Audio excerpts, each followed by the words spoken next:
This is my favorite subject. I just love it. And I could go on and on talking about it. What is it? The subject is parenting. That was today's question, and I had to answer it by way of this video. But I'm going to change it. The world calls it parenting, and I call it intelligence. The biggest evidence of intelligence or absence of it inside you is shown in the way you bring up your children. Okay? So let the subject be called parenting. And let me tell you a few things. I will talk to you every week at least once. And when I say parenting, it includes childhood, it includes friendship, it includes family. So it concerns everyone, not just parents, even bachelors, spinsters, children, everyone, teachers, because the phenomenon is the same. The fundas are the same. Alright, so let's start. Today's parenting tip number 1. I look at parenting, and look, I've been a child. I've grown up under the care of beautiful, lovely, caring, loving, doting parents. I'm a father of 2 young men. I've been a teacher for a long, long time. I've interacted with hundreds of parents all over the world. I've been with all kinds of students of all nationalities. Hardly anyone left now. And these are my own insights. Insight number 1. If I had to draw a symbol of parenting, I would draw it like this.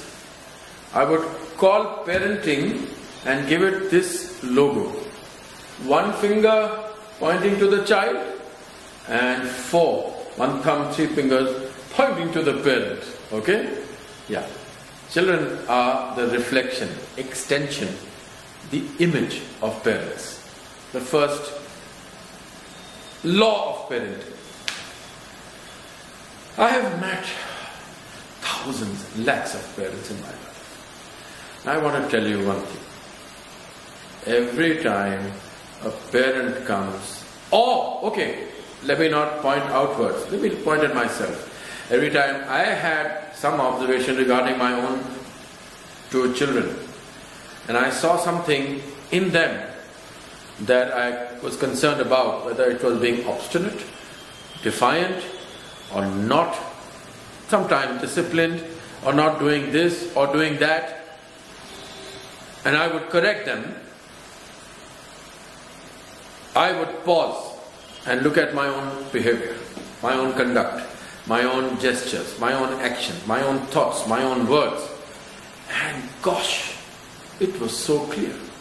They are almost, exceptions aside, doing and being what I or their mother was doing or being. Period.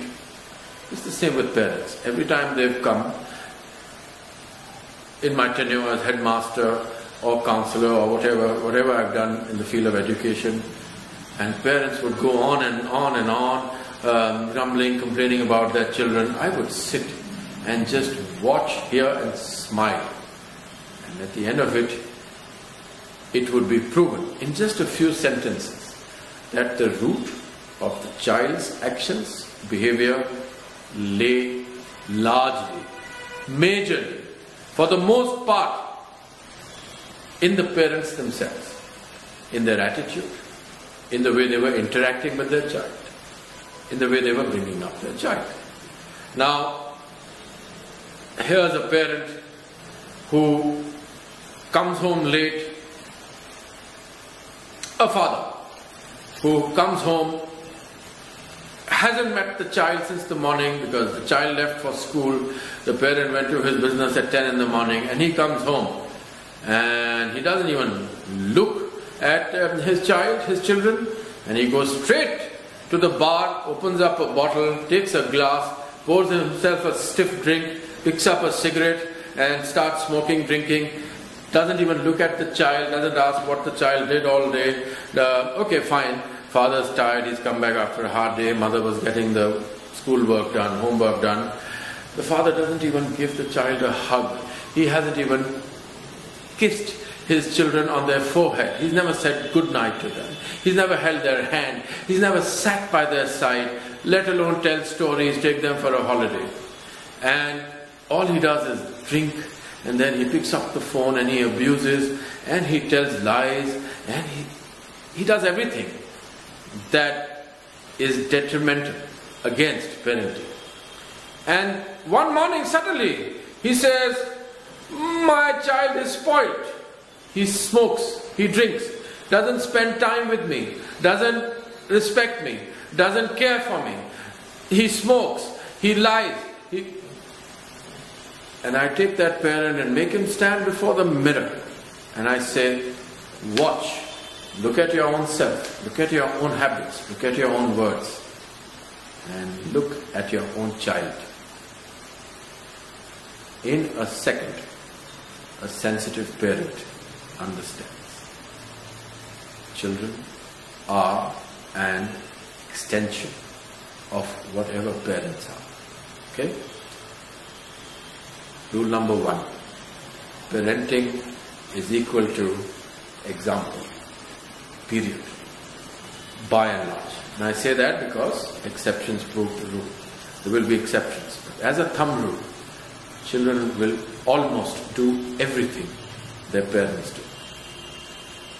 So they are not looking at you and just seeing you. They are absorbing you. Your image and everything you are doing is going on their retina and becoming a permanent memory.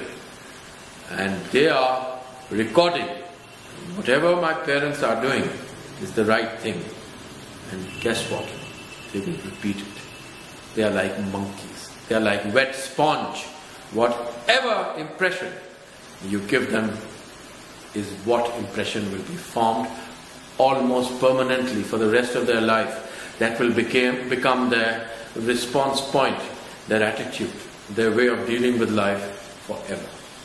So, it's my first interaction on parenting. Let me tell you, I feel extremely passionately about this issue.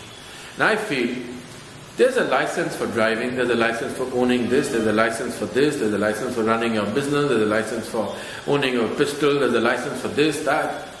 And the most delicate, important aspect of life, anybody and everybody can do. Anybody who has nothing to do with parenting can go and produce a child biologically, or many children. What the hell? Parenting is about sending worth into the world. You gave birth to the child, that was biological. Anybody can do that. Any animal can produce children. But for human beings, it's not about giving birth to the child. It's about giving worth to the child, making that child worthy. Worth is the name, not birth. Remember that. So become a worthy parent and send out worthy people as your children into the world.